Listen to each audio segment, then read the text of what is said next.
নমস্কাৰ ষ্টুডিঅ'ত মই কন্দৰ্প গগৈ অজনীত বানাক্ৰান্ত লোকৰ আৰ্তনাদ চকুৰ প্ৰচাৰতে আবতৰীয়া বানে শেষ কৰি পেলালে মৰম লগা চুবুৰীটো সপোনৰ ঘৰখন পশু পক্ষী লগতে পশুধন সকলোবিলাক নষ্ট কৰি পেলালে সপোনৰ ঘৰখন এফাৰৰ পৰা চাব নোৱাৰা পৰিৱেশৰ সৃষ্টি হৈছে সকলোবিলাক সা সম্পত্তি বানে উটুৱাই লৈ গ'ল সকলোবিলাক নষ্ট হৈ গৈছে লাখ লাখ টকাৰ সা সম্পত্তি নষ্ট হৈ গ'ল সপোনৰ ঘৰখন এতিয়া চাব নোৱাৰা অৱস্থা আৰু নিজৰ ঘৰখনৰ অৱস্থা দেখি নিজৰ পৰিয়ালৰ আত্মীয় স্বজনক হেৰুৱাই এতিয়া চকুলো টুকিছে এতিয়া অজনীৰ বানাক্ৰান্ত লোকে মাহমৰাত শিৱসাগৰত নাজিৰাত হাহাকাৰ অৱস্থা বিৰাজ কৰিছে বানাক্ৰান্ত লোকৰ মাজত অৱশ্যে জনাইছে মুহূৰ্তত বুজাব নোৱাৰা পৰিৱেশ বানে ধোৱা চৰাইদেউ সোণাৰী মাহমৰাত ভয়াৱহ পৰিস্থিতি বিৰাজ কৰিছে অজনীৰ বানাক্ৰান্ত লোকৰ মাজত হাহাকাৰ অৱস্থা চকুলো বাহিৰে যেন একো ভাষা নাই ক'বলৈ আপোনাক বুজাবলৈ কোনো ভাষা নাই প্ৰায় ৮০% অঞ্চল এতিয়াও প্ৰলংকাৰী বানৰ কবলত আছে কিন্তু বানৰ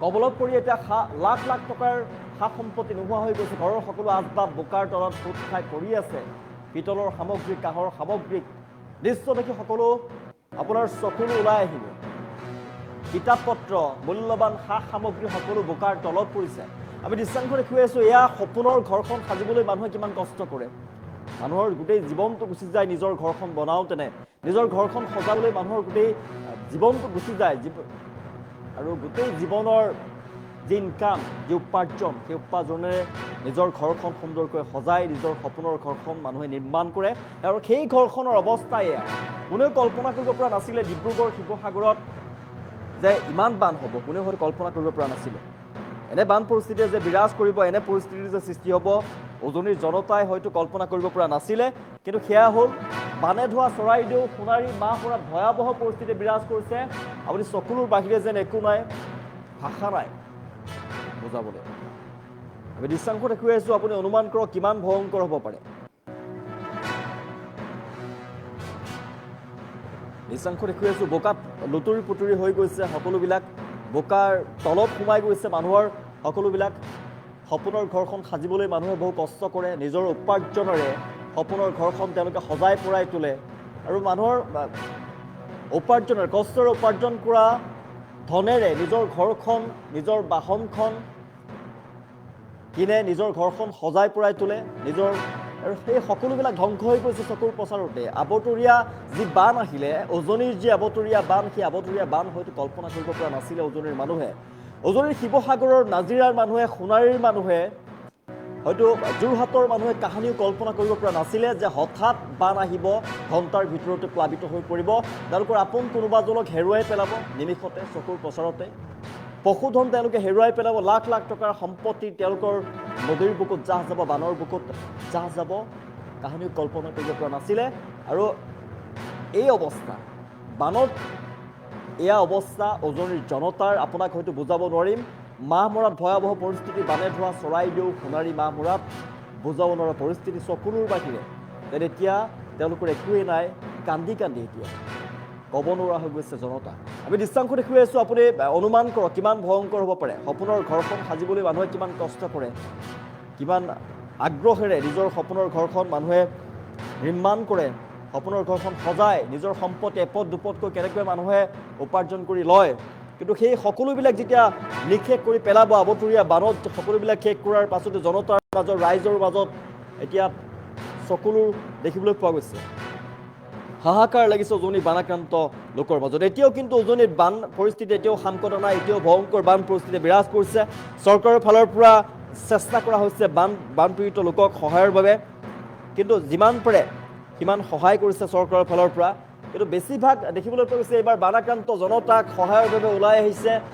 আন আন দল সংগঠন আৰু ৰাইজে নিজেই এজনে আনজনক সহায় কৰিছে অসমৰ বিভিন্ন প্ৰান্তৰ পৰা বানে ধোৱা উজনিত সহায় কৰাৰ বাবে অসমীয়া মানুহ গুচি গৈছে ওলাই আহিছে আৰু যিয়ে যেনেকৈ পাৰে সহায় কৰিছে উজনিৰ জনতাক দৃশ্যাংশ দেখুৱাই আছোঁ এয়া উজনিৰ অৱস্থা আপোনাক হয়তো দৃশ্য দেখাৰ পাছত আপুনি হয়তো অনুমান কৰিব পাৰিছে কিমান ভয়ংকৰ হৈছে নিজৰ ঘৰখন হেৰুৱাই পেলাইছে নিজৰ আপোন মানুহ হেৰুৱাই পেলাইছে উজনিৰ মানুহে নিজৰ পশুধন হেৰুৱাই পেলাইছে সা সম্পত্তি নষ্ট হৈ গৈছে বানে ধুই দিয়া যি প্ৰকৃতিৰ যি ৰৌদ্ৰৰূপ এতিয়া চৰাইদেউ সোণাৰী মাহমৰা অঞ্চলৰ সৃষ্টি কৰিছে ভয়াৱহ পৰিস্থিতি প্ৰলয়ংকাৰী বানৰ কবলত পৰি হাজাৰ হাজাৰ মানুহৰ জীৱন বিপৰ্যস্ত হৈ পৰিছে।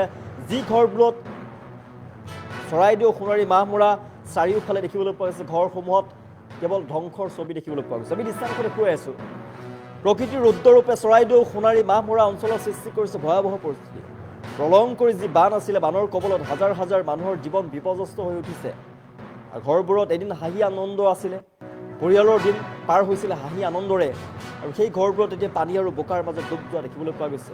আৰু বৰ্তমান অঞ্চলৰ প্ৰায় 80% ঠাই বানৰ কবলত আছে, কিন্তু চাৰিওফালে কেৱল পানী, বোকা, ধ্বংসৰ দৃশ্য দেখিবলৈ পোৱা গৈছে। বহু পৰিয়ালে নিজৰ ঘৰ দুৱাৰ এৰি নিৰাপদ স্থানত আশ্ৰয় ল'বলগীয়া পৰিৱেশৰ সৃষ্টি হৈছে। বানপানীয়ে কেৱল ঘৰ বাৰীকেই নহয়, মানুহৰ বহুদিনৰ সাঁচি ৰখা আশা আকাংক্ষা সপোনবোৰ উটুৱাই লৈ গ'ল। আৰু মানুহৰ ঘৰৰ ভিতৰত সকলো আচবাব বোকাৰ তলত পোত খাই পৰিছে। বিচনা, কাপোৰ কানি, বৈদ্যুতিক সামগ্ৰী, নথিপত্ৰকে ধৰি বহু মূল্যৱান সামগ্ৰী নষ্ট হৈ গৈছে। আৰু বহু লোকৰ বাবে এতিয়া পুনৰ জীৱন আৰম্ভ কৰাটো ডাঙৰ প্ৰত্যাহ্বান হৈ পৰিছে। বানৰ পানী কমিলেও মানুহৰ দুৰ্দশা কিন্তু এতিয়াও কমা নাই। বোকাৰে ভৰি থকা ঘৰখন, নষ্ট হোৱা সামগ্ৰী, চকুৰ সন্মুখত দেখা ধ্বংসৰ ছবিয়ে সকলোকে ব্যথিত কৰি তুলিছে। আৰু বহু পৰিয়াল এতিয়া খাদ্য, খোৱা পানী, ঔষধৰ প্ৰয়োজনীয় সামগ্ৰীৰ বাবে অপেক্ষা কৰি আছে। এই কঠিন সময়ত বানপীড়িত লোকসকলক কেৱল সহানুভূতি নহয়, বাস্তৱ সহায়ৰ প্ৰয়োজন। চৰকাৰ, বিভিন্ন সংগঠন, সাধাৰণ ৰাইজে আগবাঢ়ি আহিছে। এই অসহায় পৰিয়ালসমূহক কাষত থিয় দিয়াটো কিন্তু অত্যন্ত প্ৰয়োজনীয় কথা। চৰাইদেউ সোণাৰী মাহমৰাৰ কৰুণ দৃশ্য পুনৰ সোঁৱৰাই দিছে প্ৰাকৃতিক দুৰ্যোগৰ সময়ত মানুহৰ মাজত সহমৰ্মিতা, সহায়ৰ হাততেই হ'ব পাৰে আটাইতকৈ ডাঙৰ শক্তি। এজনে আনজনক সহায় কৰিব লাগিব। যেনেদৰে অসমৰ বিভিন্ন প্ৰান্তৰ পৰা উজনিৰ জনতাক সহায়ৰ হাত আগবঢ়াইছে, যিয়ে যেনেকৈ পাৰে সহায় কৰিছে। কাৰণ উজনিত একো নাই, উজনিত বানে সকলোবিলাক শেষ কৰি পেলাইছে, সা সম্পত্তি ধ্বংস কৰি পেলাইছে। আমি দৃশ্যাংশ দেখুৱাই আছোঁ, এখন বাহন কিমান সপোনেৰে বাহনখন মানুহে ক্ৰয় কৰে, সেই বাহন বোকাৰে ভগৱানৰ লীলা বুলি ভাবিছোঁ। নিজেই আচলতে ৰাইজৰ মাজত ঘূৰি ফুৰোঁ আমি, কিন্তু হঠাৎ এনেধৰণে ধুমুহা আহিলে কোনোৱেও আচলতে জনগণে তলকিব নোৱাৰিলে, বুজিছেনে। হঠাৎ 5 মিনিটৰ পৰা 10 মিনিটৰ ভিতৰত প্ৰচণ্ড গতিত আচলতে সোঁত বৈ পানী সোমালে, আৰু সেই পানীয়ে তৎক্ষণাত সকলোখিনি ধুই গ'ল।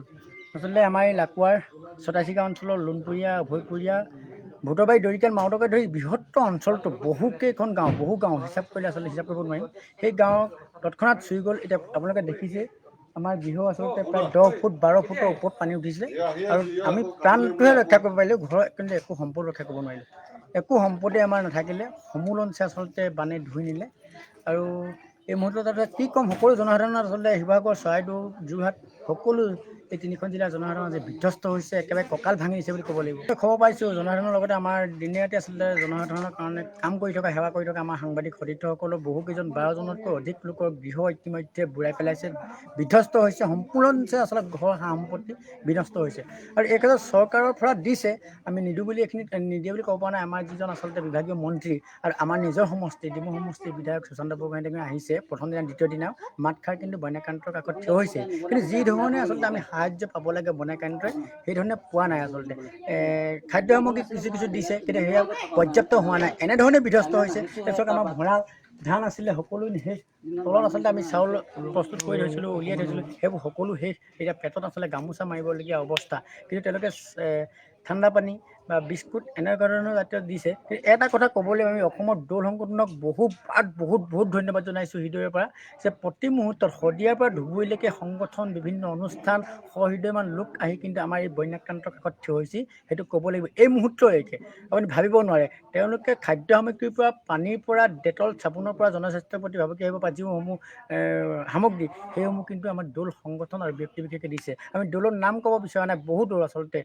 মহিলা সংগঠন আছে, তাত জাতীয় সংগঠন আছে, বিভিন্ন ধৰণৰ অনুষ্ঠান প্ৰতিষ্ঠান আছে, কিন্তু আমাৰ কাষত থিয় দিছে। এই পাহতে তেওঁলোকলৈ আমি ধন্যবাদ জনাইছোঁ, চৰকাৰলৈ ধন্যবাদ জনাইছোঁ। আৰু এটা আমি বন্যাক্ৰান্ত হিচাপে, বানাক্ৰান্ত হিচাপে চৰকাৰলৈ এটা আহ্বান জনাইছোঁ, অনুৰোধ জনাইছোঁ মুখ্যমন্ত্ৰী মহোদয়লৈ, যাতে এতিয়া যিখন ছবি সকলোৱে দেখিছে, বানে ধুই থৈ গ'ল, একো নাই, কিন্তু ইয়াৰ পিছত আচলতে জনস্বাস্থ্যৰ প্ৰতি ভাবুকি আহিব পাৰে, ভাবুকি আহিছে। আৰু আমিও নিজে আক্ৰান্ত হৈছোঁ, জ্বৰত আক্ৰান্ত হৈছোঁ, ৰক্তচাপত আক্ৰান্ত হৈছোঁ। ইয়াৰ পিছৰ যিখিনি শুকাই গৈছে, ইয়াৰ পিছত জনস্বাস্থ্যৰ প্ৰতি ভাবুকি আহিছে, বেমাৰ আজাৰ হৈছে, এইসমূহ নিৰ্মূলৰ ক্ষেত্ৰত যাতে অঞ্চলে অঞ্চলে চৰকাৰে বা আমাৰ স্বাস্থ্য বিভাগে মেডিকেল কেম্পৰ ব্যৱস্থা কৰে, ইয়াত চিকিৎসক বা চিকিৎসা কৰ্মী দিয়াৰ ব্যৱস্থা যাতে জনসাধাৰণে উপকৃত হ'ব। আৰু এইখিনি আমি কাটৰ অনুৰোধ জনাইছোঁ। যিখিনি হৈ গ'ল আমি ভগৱানৰ লীলা বুলি ধৰিছোঁ, ইয়াত প্ৰকৃতিৰ ধ্বংসলীলা। তাৰপিছত যাতে স্বাস্থ্য ভালে থাকে, সকলোৱে যে সুস্বাস্থ্য থাকে এইখিনি কামনা কৰিছোঁ। আৰু সেইখিনি থাকিবলৈ হ'লে স্বাস্থ্য বিভাগে অতি তৎপৰতাৰে ব্যৱস্থা গ্ৰহণ কৰিব বুলি আমি আশা কৰিছোঁ। এইখিনি কৰিলে নিশ্চয় ৰাইজ। চৰাইদেউ জিলাৰ ধামধুলি গাঁৱৰ অন্তৰ্গত এইটো ধামধুলি গাঁৱৰ গড়বস্তি চুবুৰী বুলিও কোৱা হয়। তাৰে চামাদ আলি ঘৰলৈ আপোনালোকে আহিছে। আমি স্থানীয় প্ৰশাসনক, মন্ত্ৰী, বিধায়ক আৰু NGO সকললৈ, দল সংগঠন সকললৈ আহ্বান জনাইছো। তেখেতসকলেও যদি কিঞ্চিত পৰিমাণে হলেও কিবা এটা সহায় কৰি উদ্ধাৰ কৰে, যিহেতু এজন বিশেষভাৱে সক্ষম লোক আৰু পিতৃ মাতৃ এই সংসাৰত আজি বহু বছৰ আগতেই এৰি থৈ গৈছে। এতিয়া অকলশৰীয়াকৈ থাকে এইটো ঘৰত। গতিকে সেইখিনি কথাকে আমি আপোনালোকৰ আগত অৱগত কৰিছো। আপোনালোকে থৈ যাতে সকলোৱে সচেতন হৈ যিমান পাৰে চেষ্টা কৰিব বুলি আহে। কোনোবা NGO বা কোনোবা এজন ব্যক্তিগত সমাজ সেৱক ব্যক্তি তেনেকে 2-এজনে আহিছে। চৰকাৰ ফালৰ পৰা কিছু চাউল আহিছে বুলি গম পাইছো গাঁওবুঢ়াৰ থ্ৰুদি, আৰু বিশেষটো ক'ব নোৱাৰিছোৱে তেনেকুৱা। আৰু বিশেষ আমাকে দুখ লগা বিষয় যে বিধায়ক মহোদয় এতিয়ালৈকে এইটো অঞ্চল বা এইটো চুবুৰীলৈ অহা নাই। আৰু ৰাজ্যসভাৰ সাংসদ যোগেন মোহন দেৱ যোৱাকালি আহি চাই মেলি গৈছে। বিশেষ তেখেতেও তেনেকে অনুদান দিব পৰা নাই। সৰোজ দিহিঙীয়াদেৱ আমাৰ এই অঞ্চলৰ বিধায়ক, তেখেত অকণমান দুখ লাগিছে বাৰু। এপাক আহি যদি আমাৰ পৰিস্থিতিটো বুজ লৈ গ'লহেঁতেন, আমাৰ এই অঞ্চলৰ সকলো ৰাইজে নথৈ আনন্দিত হ'লহেঁতেন। সেইকাৰণে আমাৰ ৰাইজে অলপ খুব গতিকে আৰু কি ক'ম, তেখেতসকলো হয়তো ক'ৰবাত ব্যস্ত হৈ আছে নাজানো। কিন্তু এনেকুৱা এটা ভিতৰুৱা অঞ্চলত অহাটো খুব জৰুৰী আছিল বুলি মই ব্যক্তিগতভাৱে ক'ব বিচাৰো। চৰাইদেউ জিলাৰ ধামধুলি গাঁৱৰ অন্তৰ্গত এইটো ধামধুলি গাঁৱৰ গড়বস্তি চুবুৰী বুলিও কোৱা হয়। তাৰে চামাদ আলি ঘৰলৈ আপোনালোকে আহিছে। আমি স্থানীয় প্ৰশাসনক, মন্ত্ৰী, বিধায়ক আৰু NGO সকললৈ, দল সংগঠন সকললৈ আহ্বান জনাইছো। তেখেতসকলেও যদি কিঞ্চিত পৰিমাণে হলেও কিবা এটা সহায় কৰি উদ্ধাৰ কৰে, যিহেতু এজন বিশেষভাৱে সক্ষম লোক আৰু পিতৃ মাতৃ এই সংসাৰত আজি বহু বছৰ আগতেই এৰি থৈ গৈছে। এতিয়া অকলশৰীয়াকৈ থাকে এইটো ঘৰত। গতিকে সেইখিনি কথাকে আমি আপোনালোকৰ আগত অৱগত কৰিছো। আপোনালোকে থৈ যাতে সকলোৱে সচেতন হৈ যিমান পাৰে চেষ্টা কৰিব বুলি আহে। কোনোবা NGO বা কোনোবা এজন ব্যক্তিগত সমাজ সেৱক ব্যক্তি তেনেকে 2-এজনে আহিছে। চৰকাৰ ফালৰ পৰা কিছু চাউল আহিছে বুলি গম পাইছো গাঁওবুঢ়াৰ থ্ৰুদি, আৰু বিশেষটো ক'ব নোৱাৰিছোৱে তেনেকুৱা। আৰু